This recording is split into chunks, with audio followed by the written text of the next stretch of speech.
नमस्कार, बहुत बहुत स्वागत है आप सभी का हमारे इस YouTube के चैनल पे। मैं मेनका मैडम एक बार फिर से ले आई हूँ मनोविज्ञान का मोस्ट इम्पॉर्टेंट टॉपिक। इससे पहले वाले वीडियो में हम सबने प्रेरणा के बारे में पढ़ा था, प्रेरणा की अर्थ को पढ़ा था, परिभाषा को पढ़ा था, उसकी आवश्यकता को पढ़ा था। आज मैं इस वीडियो में प्रेरणा के स्रोत को लेकर आई हूँ जहां से क्वेश्चन एग्जाम्स में आते हैं। तो आज हम सब क्या पढ़ेंगे बेटा? प्रेरणा के स्रोत या संगठक, प्रेरणा के संगठक या स्रोत। इससे जो क्वेश्चन बनता है वो पूछता है कि कौन सा प्रेरणा का स्रोत है या कौन सा प्रेरणा का स्रोत नहीं है। जी हाँ, तो प्रेरणा के जो स्रोत हैं बेटा वो 4 हैं। कितने हैं बेटा? 4 हैं। पहला हमारा क्या है? आवश्यकता। क्या है बेटा? आवश्यकता, जिसे अंग्रेजी में क्या बोलेंगे? नीड। दूसरा क्या है? चालक या अंतर्नोद। चालक या अंतर्नोद, इसे क्या बोलेंगे? ड्राइव। इसके बाद आपका है प्रोत्साहन, या इसी को हम उद्दीपन भी कह सकते हैं। इसे इंग्लिश में क्या कहते हैं बेटा? बताइए। इंसेंटिव। इंसेंटिव। इसके बाद आपका आ जाता है प्रेरक यानी मोटिव्स। क्वेश्चन इसमें जो बनता है बेटा, पूछता है कौन सा प्रेरणा का स्रोत है या कौन सा प्रेरणा का स्रोत नहीं है। तो ये 4 आपके प्रेरणा के स्रोत हैं। यानी किसी चीज को करने के लिए सबसे पहले क्या जरूरी है? आवश्यकता। क्योंकि आवश्यकता ही हमारे अंदर तनाव लाती है किसी चीज को करने के लिए। जब हमें किसी चीज की आवश्यकता होती है तो हम स्वतः प्रेरित होते हैं। जी हाँ, जब हमको भूख लगी है तो हम भोजन की तलाश करेंगे। अगर हमें भूख नहीं लगी है तो हम भोजन की तलाश नहीं करेंगे। अगर हमें प्यास नहीं लगी तो पानी की तलाश नहीं करेंगे। तो कह सकते हैं कि जो आवश्यकता होती है ये हम हमारे अंदर क्या लाती है?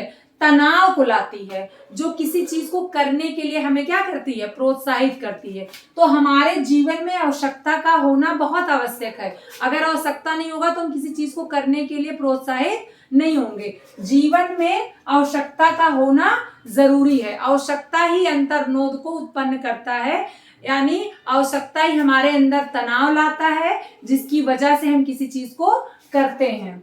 चालक क्या है बेटा? जिस रूप में आवश्यकता को अनुभव किया जाए, जिस रूप में आवश्यकता को अनुभव किया जाए उसे हम अंतर्नोद कहते हैं। जैसे हमको तलाश है किसकी? हमें भोजन की आवश्यकता है। हमें भोजन की आवश्यकता है, तो भोजन की आवश्यकता को हम कैसे अनुभव करेंगे? भूख से अनुभव करेंगे। भोजन की आवश्यकता को हम किससे अनुभव करेंगे? भूख से। और भूख को शांत कौन करेगा? इंसेंटिव यानी प्रोत्साहन यानी उद्दीपन। यानी क्या शांत करेगा? भोजन शांत करेगा। भोजन की आवश्यकता जब होगी तो किस रूप में महसूस करेंगे? भूख के रूप में। और शांत कौन करेगा? भोजन। तो आपका प्रोत्साहन या उद्दीपन क्या हुआ? जो अंतर्नोद को शांत करे, जो अंतर्नोद की पूर्ति करे। आवश्यकता किसी भी चीज के अंदर तनाव लाता है जिससे वो कार्य को करने के लिए प्रोत्साहित होता है। और अंतर्नोद क्या होता है? जिस रूप में आवश्यकता को महसूस किया जाता है। इंसेंटिव क्या होता है? जो उद्दीपन को या जो प्रोत्साहन को क्या करे? शांत करे, उसे क्या कहेंगे? प्रोत्साहन कहेंगे। प्रेरक क्या है बेटा? प्रेरक को कई लोगों ने अलग अलग तरीके से परिभाषित किया है।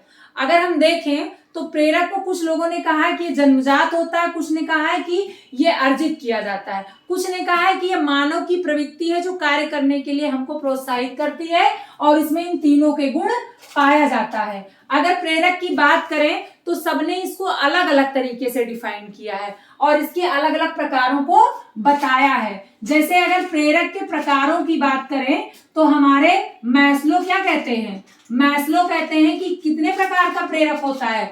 2 प्रकार का होता है। एक होता है जन्मजात और एक होता है अर्जित। यानी जो जन्म से हमें प्राप्त हो, जो जन्म के समय हमें प्राप्त हो जाए वो जन्मजात प्रेरक होता है। और जन्म के साथ हमें क्या क्या प्राप्त होता है? जी हाँ, भूख, प्यास, नींद, विश्राम, ये सब हमारे क्या हैं? जन्मजात प्रेरक हैं। और अगर अर्जित की बात करें तो जो चीजें हम अर्जित करते हैं वो सारे हमारे क्या हैं? द्वितीयक प्रेरक या अर्जित प्रेरक है। ये हमारे किसने बताया है? मैस्लो ने बताया है। किसने बताया है? मैस्लो ने बताया है। हमारे गैरिट महोदय कहते हैं कि ये 3 प्रकार का होता है। जैविक, मनोवैज्ञानिक और सामाजिक। ठीक है, इन्होंने हमारे 3 बताया है, जैविक, मनोवैज्ञानिक और सामाजिक। किसने बताया है? गैरिट ने बताया है। तो ये परिभाषाएं भी पूछी जाती हैं और प्रकार भी पूछे जाते हैं कि मैस्लो ने कितने प्रकार के प्रेरक बताए हैं। तो बेटा 2 प्रकार के बताए, जन्मजात, अर्जित, और गैरिट ने हमारे 3 प्रकार के बताए, जैविक, मनोवैज्ञानिक और सामाजिक। प्रेरकों से जो क्वेश्चंस बनते हैं वो पूछता है कि कौन सा प्रेरक है, कौन सा नहीं है, कौन सा जन्मजात है, कौन सा अर्जित है। तो इसको हम बहुत ही आसान भाषा में समझेंगे। अगर हम देखें तो प्राथमिक प्रेरक, इसी को जैविक प्रेरक भी कह सकते हैं, इसी को जन्मजात प्रेरक भी कह सकते हैं। जो जन्म के समय प्राप्त हो वो हमारे जन्मजात प्रेरक होंगे, वही हमारे प्राथमिक प्रेरक होंगे। इसके अंतर्गत हमारा क्या क्या आएगा बेटा? भूख, प्यास, नींद और विश्राम। तो इससे जो क्वेश्चंस बनेगा वो इस तरह बनेगा कि निम्न में से कौन सा जैविक प्रेरक है, कौन सा प्राथमिक प्रेरक है, या कौन सा जन्मजात प्रेरक है।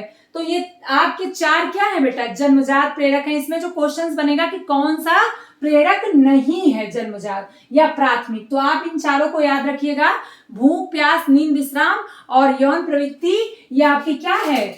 प्राथमिक प्रेरक है। कौन सा प्रेरक है बेटा? प्राथमिक। अगर हम स्वाभाविक प्रेरक की बात करें, स्वाभाविक प्रेरक की, तो स्वाभाविक प्रेरक है आपका खेलना। खेलना आपका क्या है? स्वाभाविक प्रेरक है। अगर हम बात करें मनोवैज्ञानिक की, मनोवैज्ञानिक प्रेरक कौन से हैं? तो जितने भी आपके संवेग आ जाएंगे बेटा, है ना, संवेग जितने भी हैं वो सारे क्या हो जाएंगे? मनोवैज्ञानिक प्रेरक हो जाएंगे। यानी भय, क्रोध, घृणा, भय, प्रेम, क्रोध, घृणा, ये आप सबके क्या हैं? मनोवैज्ञानिक प्रेरक हैं। अगर हम सामाजिक प्रेरक की बात करें तो सामाजिक प्रेरक आपके कौन से हैं बेटा? जो समाज के द्वारा हम प्राप्त कर सकते हैं। इसमें आपका जिज्ञासा भी आ जाएगा, इसमें आपके पुरस्कार भी आ जाएगा और इसमें आपकी आदत भी आ जाएगा। ठीक है, इसे हम अर्जित प्रेरक भी कह सकते हैं। तो यहां से क्वेश्चन बनेगा, सबसे ज्यादा जो पूछता है वो प्राथमिक पूछता है या स्वाभाविक पूछता है या मनोवैज्ञानिक। तो मनोवैज्ञानिक में आप बस देखिएगा, अगर संवेग से रिलेटिव वो कुछ दिया है तो वो क्या हो जाएगा? मनोवैज्ञानिक है। और अगर जन्म के समय जो हम प्राप्त करते हैं तो वो प्राथमिक हो जाएगा। उसी को चाहे हम जैविक बोले, चाहे प्राथमिक बोले, चाहे जन्मजात बोले। सामाजिक जो हमें समाज से प्राप्त होता है, और जो अर्जित करते हैं हम आदत रुचि हम क्या कर सकते हैं? अर्जित करते हैं। तो अर्जित भी हम क्या है? आदत और रुचि, ये सब हम क्या करते हैं? अर्जित करते हैं। तो यहां से जो क्वेश्चन है बेटा 101% आएगा कि सबसे पहले पूछेगा कि कौन सा प्रेरणा के स्रोत हैं या कौन से नहीं है, या गैरिट ने कितने प्रकार के प्रेरक बताए हैं, या मैस्लो ने कितने बताए हैं, या कौन सा है या कौन सा नहीं है। अंतर्नोद क्या है? जो जिस रूप में आवश्यकता को महसूस किया जाए वही क्या है? अंतर्नोद है। आप याद रखिएगा, मैंने इतना बढ़िया से बता दिया आसान शब्दों में, एक बार फिर से समझ लीजिए। किसी भी चीज के बारे में जब जरूरत महसूस होती है तो उसे आवश्यकता कहेंगे, जैसे भोजन की आवश्यकता। और आवश्यकता ही हमारे अंदर तनाव लाता है किसी भी चीज को करने के लिए। अंतर्नोद या चालक क्या है? जिस रूप में आवश्यकता को महसूस किया जाता है, यानी भूख। और प्रोत्साहन या उद्दीपन क्या है? जो हमें तृप्त करता है, किससे? आवश्यकता से। आवश्यकता की तृप्ति ही क्या है? इंसेंटिव है, यानी भोजन। प्रेरक आपका क्या है? इन सभी का मिश्रित रूप है। कह सकते हैं कि अर्जित और जो जन्मजात हमको शक्तियां मिलती हैं, मूल प्रवृत्तियां मिलती हैं किसी कार्य को करने के लिए, वही हमारा क्या है? प्रेरक है।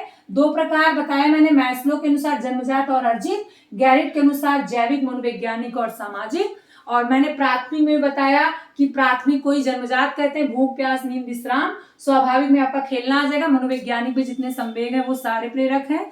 तो यहां से क्वेश्चंस बनेगा कौन सा है या कौन सा नहीं है। इसका स्क्रीनशॉट भी ले लीजिएगा। और इसके बाद वाले वीडियो में मैं आप सबको प्रेरणा के सिद्धांत को पढ़ाऊंगी, जहां से क्वेश्चन सिद्धांत किसका है या किसका नहीं है पूछता है, किताबों के नाम पूछ लेता है। तो नेक्स्ट वीडियो में मैं प्रेरणा के सिद्धांत को पढ़ाऊंगी। आई होप आप सबको समझ में आया होगा। समझ में आया होगा तो प्लीज लाइक एंड शेयर। मिलती हूँ नेक्स्ट वीडियो में, तब तक के लिए धन्यवाद।